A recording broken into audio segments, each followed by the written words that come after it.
आप लोगों का इस प्रेस कॉन्फ्रेंस में बहुत स्वागत करता हूं। ये चल क्यों नहीं रहा है? की आवाज आ रही है।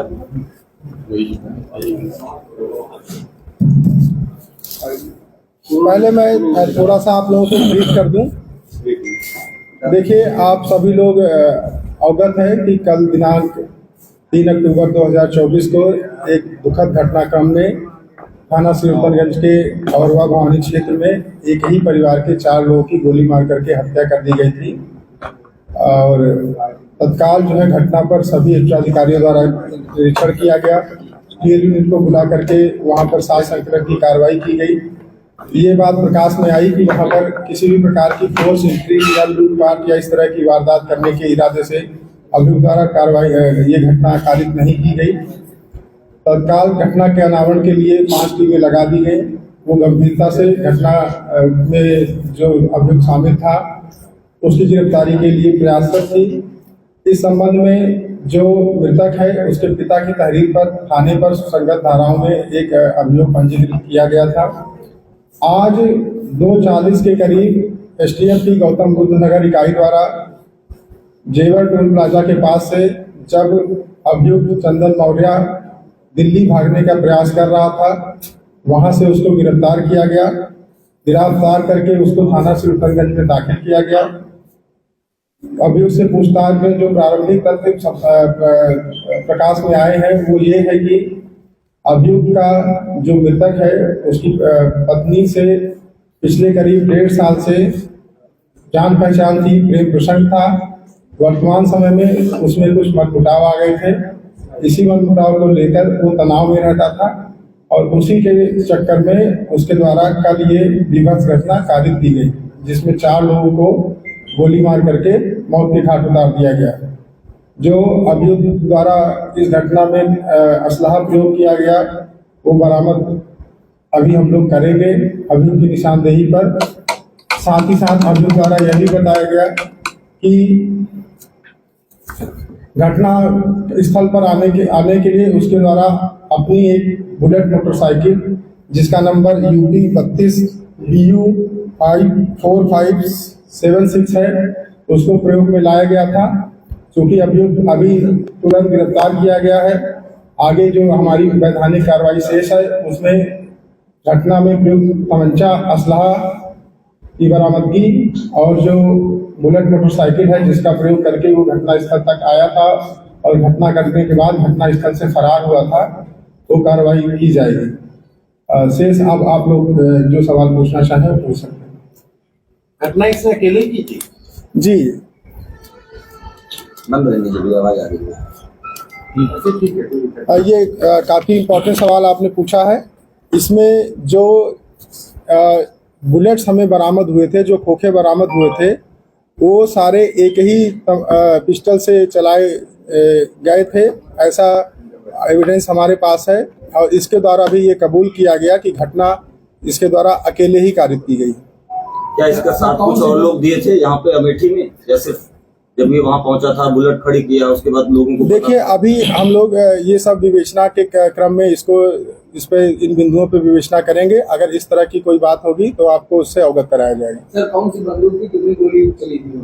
ये एक पिस्टल थी, वहां पर इसके द्वारा 10 गोलियां चलाई गई थी। और एक महत्वपूर्ण बात ये भी है कि इसके द्वारा 4 लोगों की गोली मार करके जब इसके द्वारा ये समझा गया कि 4 लोग मृत हो गए हैं, तो इसके द्वारा स्वयं को भी गोली मार करके अपने आत्महत्या करने का प्रयास किया गया, लेकिन वह गोली मिस हो गई और ये वहां से फिर दोबारा हिम्मत नहीं कर सका गोली चलाने का स्वयं पर, और फिर वहां से फरार हो गया।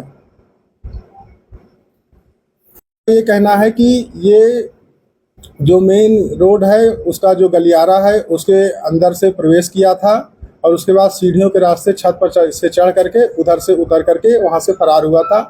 और फिर जहां इसने अपनी मोटरसाइकिल पार्क की थी उस मोटरसाइकिल के पास तक पहुंचा और वहां से मोटरसाइकिल के माध्यम से फरार हो गया।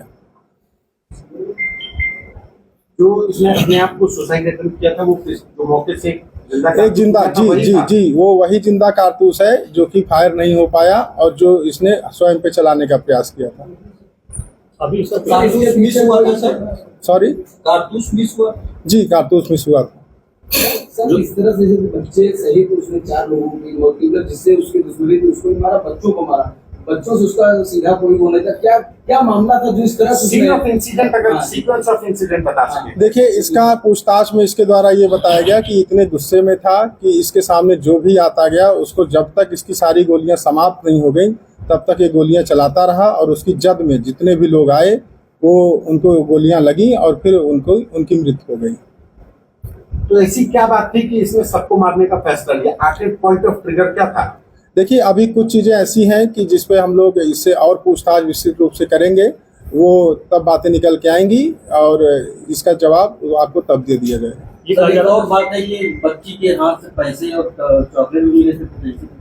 देखिए, उस पर भी हमारी विवेचना के क्रम में उसको हम सामने लाएंगे, और अभी ये कोई इस्टेब्लिश फैक्ट नहीं है कि उसको किसने दिया था, इस पे अभी हमारी विवेचना प्रचलित है। नहीं, ये कहा जा रहा है कि जब इसके साथ उसने एक बार उसको धमकी दी थी तो उसने स्कूल में आके धमकी दी थी तो उसने थाने सूचना दी थी, क्या कोई कार्रवाई हुई थी या कोई सूचना आई थी? देखिए, इस संबंध में एक मुकदमा ऑलरेडी इसके खिलाफ लिखाया गया था जिसमें चार्जशीट इसके ये हो रखा है, और वही प्रकरण आप संभवतः कहना चाह रहे हैं। नहीं, अभी 10 दिन पहले सूरतनगर में पुलिस ने शिकायत की थी उसकी पत्नी महिला ने। ये ऐसा कोई तथ्य अगर संज्ञान में है तो हम आपको अवगत कराएंगे। अभी अमेठी से जेवर तक कैसे पहुंचा, किसने मदद की? ये स्वयं ही विभिन्न माध्यमों से इसका कहना है कि पहले ये प्रयागराज गया, फिर वहाँ से ये जेवर टोल के माध्यम से दिल्ली जा रहा था, और उसी जगह पे ये रास्ते में इसको एसटीएफ गौतम बुद्ध नगर यूनिट ने अपने सोर्सेज के माध्यम से इसको गिरफ्तार कर लिया। ये कहा जा रहा है कि ये अम्बेडकर नगर भी गया था, वहाँ से भी किसी को पकड़ा गया क्या? नहीं, ऐसी कोई बात नहीं है। ये जो निवासी है ये रायबरेली का ही निवासी है। मूल निवासी शायद अम्बेडकर नगर का। नहीं, ऐसा अभी अगर कुछ है तो हम उसको संज्ञान में लाएंगे। ट्रेस कैसे किया? कोई आपको बताने वाला था या टेक्नोलॉजी की मदद से? देखिए, इसको गिरफ्तार करने का सारा से एसटीएफ की टीम को जाता है, और वो एसटीएफ की टीम ने इसको अपने माध्यम से गिरफ्तार किया। सर, घटना स्थल पर कोई सीसीटीवी मिली है आते जाते इसमें दिखा हो? हाँ, उसकी भी हम लोगों ने खूब गहन छानबीन की, तलाश की, और अभी भी उसकी तलाश की जा रही है कि किसी सीसीटीवी फुटेज में इसकी उपस्थिति मिल जाए। क्या संभावना है क्या वहाँ पे सीसीटीवी? हम तलाश कर रहे हैं, अगर मिलेगा तो निश्चित रूप से वो भी आपके संज्ञान में लाया जाएगा। सर, इस मकान के आगे दूसरा तो पीछे से भागा था। जी, इसने कल की तारीख में पूजा हो रही थी, वो क्यों चुना था? संभवतः इसके पीछे रीजन ये हो सकता है कि उस समय लोग अपने अपने कार्यों में व्यस्त होंगे, और अगर इसके द्वारा वहाँ पर गोलीबारी की जाती है तो उसका शोर जो है कम बाहर जाएगा, और ये घटना करने के बाद सेफली वहाँ से निकल सकता है। जब आप बता रहे हैं कि कर चुका है, कब आया था ये कल ही वहाँ पे आया था, और कल ही इसका जो है पारा गर्म हुआ और अपने आपे को खो करके इसने ये घटना की। सर, इस अपने स्टेटस में लिखा था कि हम 5 लोगों को मार देंगे, क्या ऐसे में अपनी जो क्राइम पुलिस है वो इसको ट्रेस नहीं कर सकती कि ये क्या करने जा रहा है? देखिए, ये 5 लोग जो थे उसमें 4 लोग वो हैं, और 5वां इसने स्वयं का आत्महत्या करने का प्रयास किया। ये वही 5 लोग। सर, ये भीड़ भाड़ वाला इलाका था जहाँ पे इस घटना को, हत्याकांड को अंजाम दिया गया। अमूमन वहाँ पर पुलिस फोर्स भी डिप्लॉयड रहती है। नवरात्रि चल रहा था, कल पहला दिन था, कुछ पुलिसकर्मी भी वहाँ पर तैनात थे। देखिए, जैसे ही ये घटना हुई तुरंत वहाँ पर पुलिस पहुंची, और तुरंत जो है घायलों को अस्पताल भिजवाया गया, और शेष कार्रवाई की गई, लेकिन डॉक्टरों के द्वारा उनको मृत घोषित किया गया। सर, ये पिछले 12 तारीख को स्टेटस लगाया था। हम आपको प्रेस नोट रिलीज करेंगे, उसमें सारी डिटेल आ जाएगी।